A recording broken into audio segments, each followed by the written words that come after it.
శివ కాకపోతే మీ నాన్న నీకోసం ఇంకా మంచి సంబంధం చూసి పెళ్లి చేస్తాడు. కానీ పూరికలా కాదు.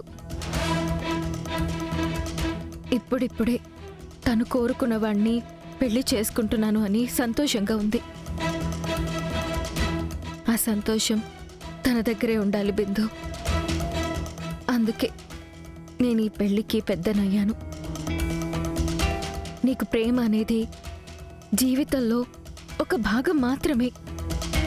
కానీ పూరికే శివ ప్రేమే జీవితం. ఒకరి ప్రేమ కోసం ఇద్దరి ప్రేమని త్యాగం చేయమంటున్నావా? తను అలాగే అంటుంది.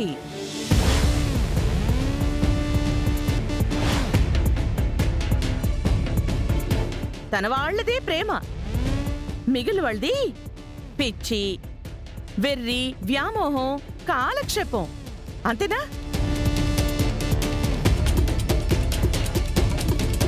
నేనసలు ఆ ఉద్దేశంతో మాట్లాడలేదు.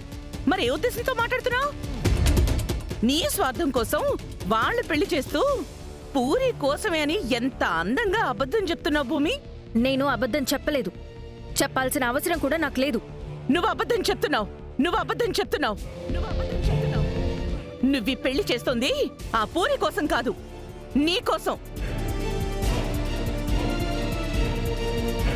బిందు, ఇంకా అర్థం కాలేదా? తనకి తన కాపురమే ముఖ్యం, తన తాళి ముఖ్యం, తన పెళ్లి ముఖ్యం, గగన్ ముఖ్యం.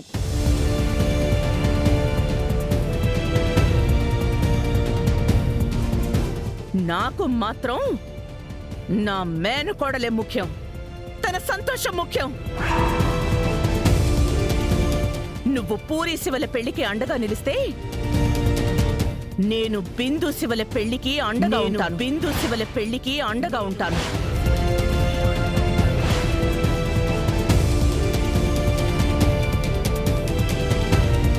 నువ్వు బిందుకు అన్యాయం చేసినా నేను మాత్రం ఈ ఇంట్లో పెరిగిన ఆడపిల్లకి న్యాయం చేస్తాను.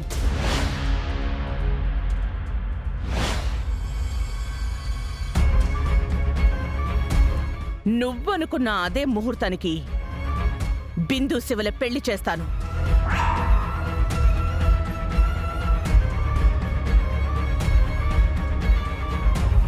బిందు, నువ్వు తన మాటలు నమ్మకు.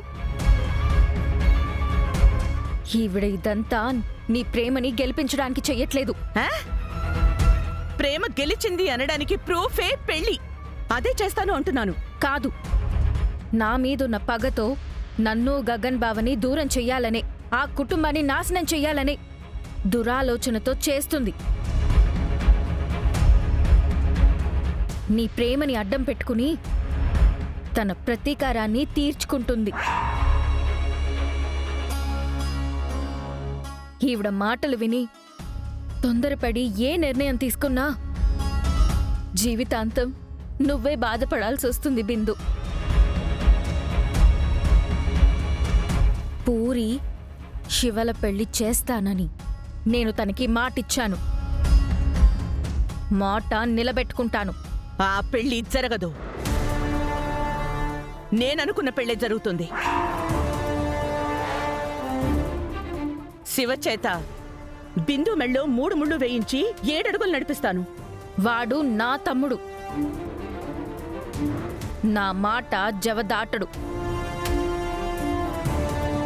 చేతనైతే 7 అడుగులు కాదు, నన్ను కాదని అక్కడ్నుంచి 1 అడుగు వేయించు, చూద్దాం.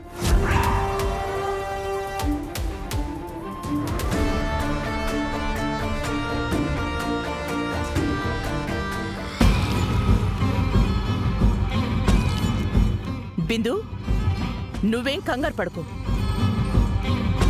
అదే ముహూర్తానికి శివ చేత్తో నీ మెళ్ళో 3 ముళ్ళు వేయించే బాధ్యత నాది.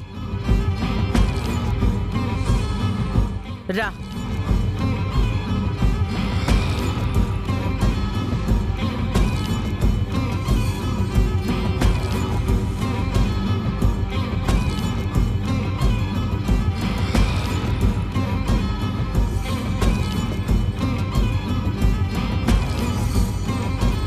నేనే భయపడేలా మీ బావ నిన్ను నమ్ముతున్నాడ్రా. ఆ నమ్మకాన్ని నేను కాదురా, నువ్వే నిలబెట్టాలి. ప్రేమించడం, పెళ్లి చేసుకోవడం, జీవితాంతం కలిసి ఉండడం అనేది ఒక వరం రా. కానీ అందరికీ దొరికే వరం కాదది. చాలా మంది విఫలమైన ప్రేమని తలుచుకుంటూ సఫలమైన కాపురం చేస్తూ తన భార్య తనకి దొరకడం తన అదృష్టం అని అనుకునే వాళ్ళున్నారు. ఇదేదో నిన్ను కన్విన్స్ చేయడానికి చెప్పడం లేదు. ఉన్న నిజాన్ని ఒక్కసారి ఉదాహరించి చెప్తున్నాను. నేనే గాని అడ్డుపడకపోతే ఇప్పటికే నువ్వు బిందు మెడలో తాళి కట్టేసేవాడివి. అప్పుడు పూరి ఏ నుయ్యో గుయ్యో చూసుకునేది.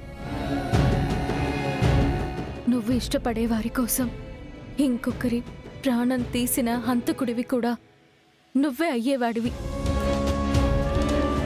ఒరే శివ, నేను నిన్ను బెదిరించడానికి ఇదంతా చెప్పడం లేదురా.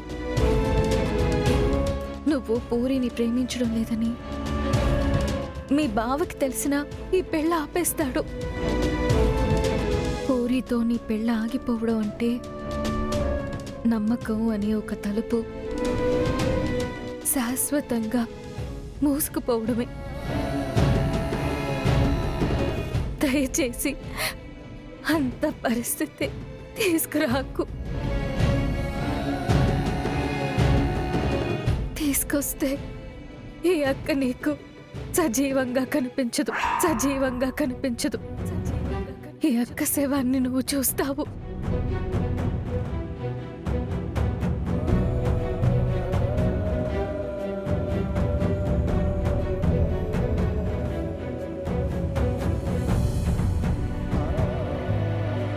ఏంటి బావా, అందరి ముందు ఇలా తీసుకొచ్చేసావ్? వాళ్ళు ఏమనుకుంటారు? ఎవరు ఏమనుకుంటారనేది నాకు ముఖ్యం కాదు భూమి. నేనేమనుకుంటున్నానో, నా మనసు ఏమనుకుంటుందో అనేదే నాకు ముఖ్యం. కూర్చో.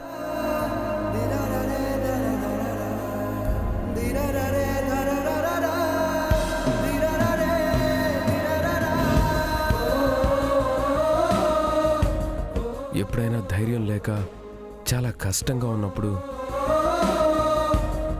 ఇలాగే నేను మా అమ్మ ఒడిలో తలపెట్టుకొని పడుకునేవాడిని. ఒక్కసారిగా అంతలోనే ఏదో ఒక తెలియని ధైర్యం, రేపుందనే నమ్మకం వచ్చేది భూమి.